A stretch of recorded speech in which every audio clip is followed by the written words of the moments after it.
Today we're starting on a new kit, Oakleaf Shipping and Storage. It's kit number 0182HO scale, bar mill scale model works kit. Okay, it looks like a building with another building on the side and a little shed, and then a little shed over here, and then a little other building here, all on a big loading dock right there. We're going to be taking a look at this, see what's involved with this, and figure out what colors we want to do it. This is going to be interesting. So let's take a look at some of these pictures on the inside. Some different views of it right there. I like that little vehicle right here. And we got the breakdown of all the parts, so we can do the inventory right here. Boom, boom, boom. So 3 pages of that. Okay, before you begin, a few suggestions. These instructions are meant to be cross-referenced to both the accompanying parts layout diagram and photo sheets. We suggest you glance over the entire kit before diving into the project. Try to become familiar with the basic layout of each structure and the various components. We realize that many of you are very familiar with our structures and may feel that following the instructions closely is unnecessary. Sometimes it is necessary.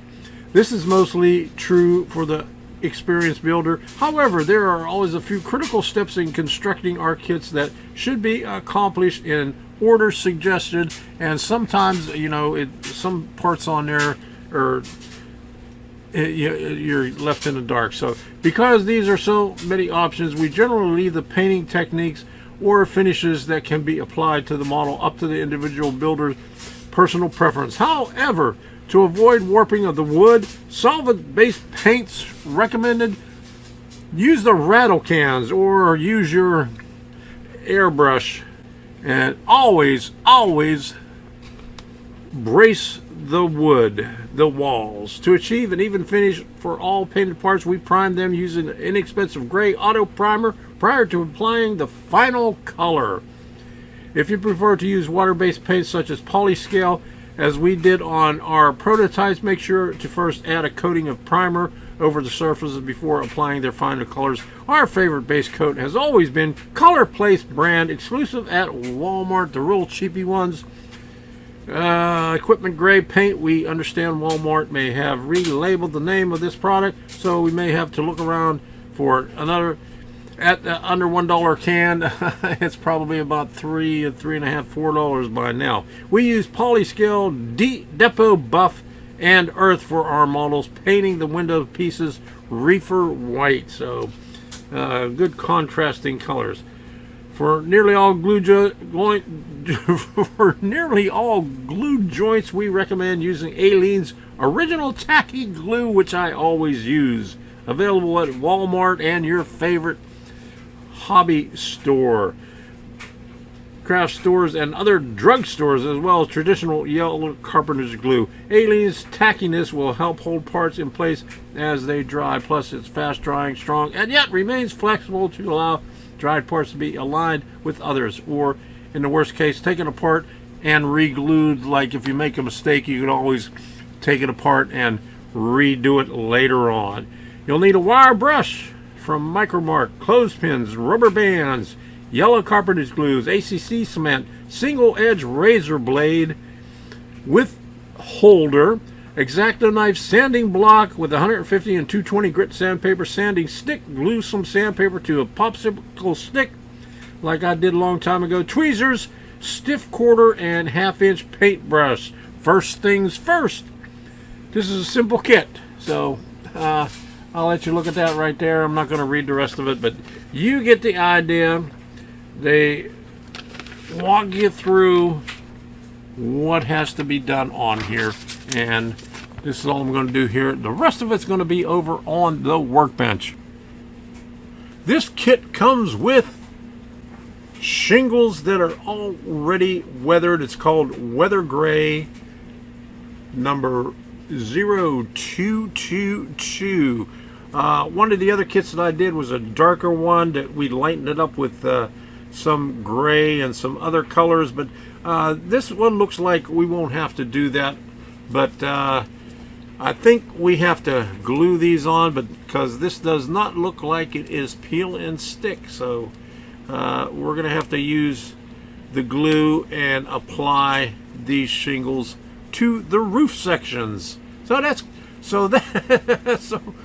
going to be fun. So, okay. All right, so let's start unboxing this thing here. Okay, so first thing we'll do is open up all the bracing, the 5/32 inch bracing, and lay this off in the top. Get the one detail parts bag and see what we got in there.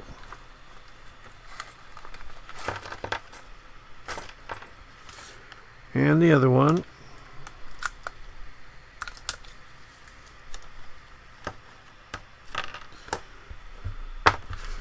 Okay, so we got 2 crates and a junk pile resin casting. There's a door, windows, Tichy windows right here.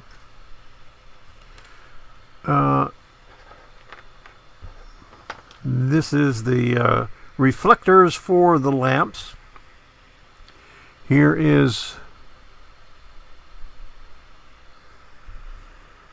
well, it looks like 2 crates with a plank across it, makeshift workbench, boxes, 2 stairs, short stairs, a fuel tank, some more crates, chimney, and some barrels. So we'll stick all this up here because that gets painted later.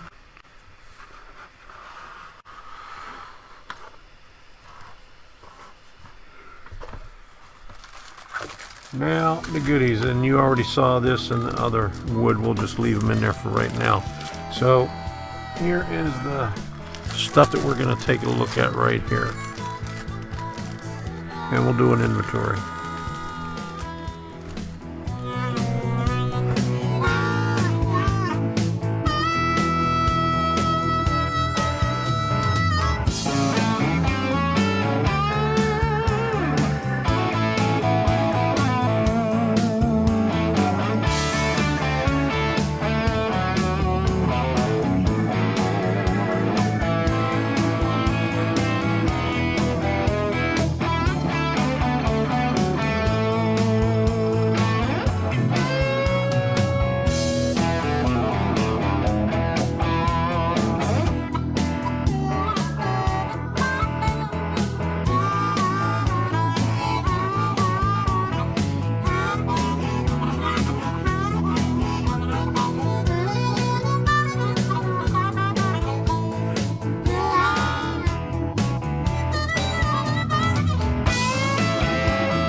All the wall sections are cut out and braced. This is the side where the shed is going to go, and this is the board and batten section of it. So I had to put the bracing on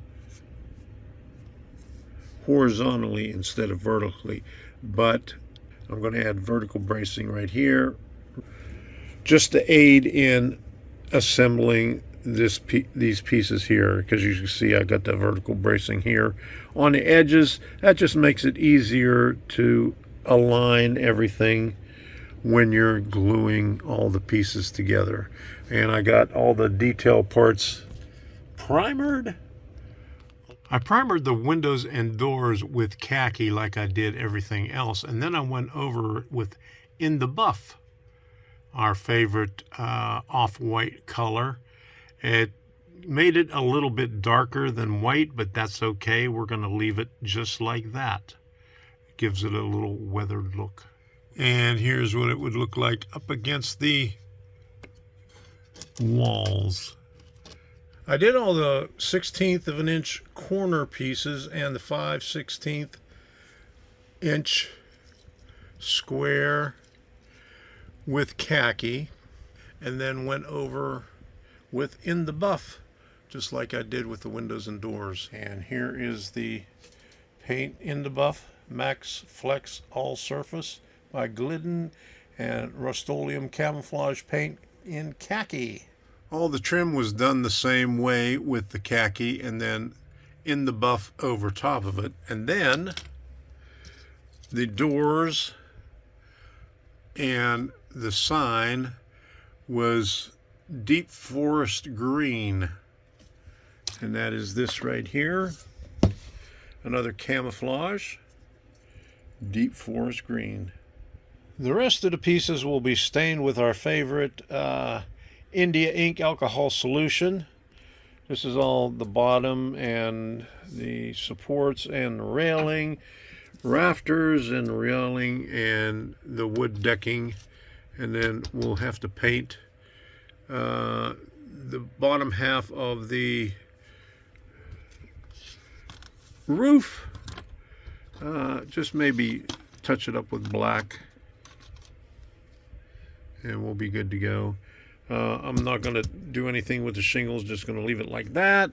These I have yet to determine, but we'll figure it out for the tar paper roof. Here are a few photos of the pieces laid out, glued, painted, etc. for you to see right here. Here's where I put the signage on and put the doors and windows in. The big sign on the back took 2 pieces. And here is everything glued together. Here is the bottom right here.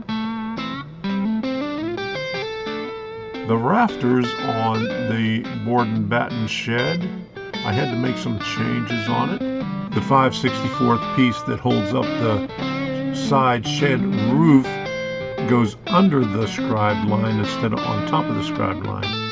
And I separated the doors so I could have them open. The next step before the final assembly is to add the shingles and tar paper to the 4 roofs. But that's something for Workbench Wednesday, which will be coming up shortly.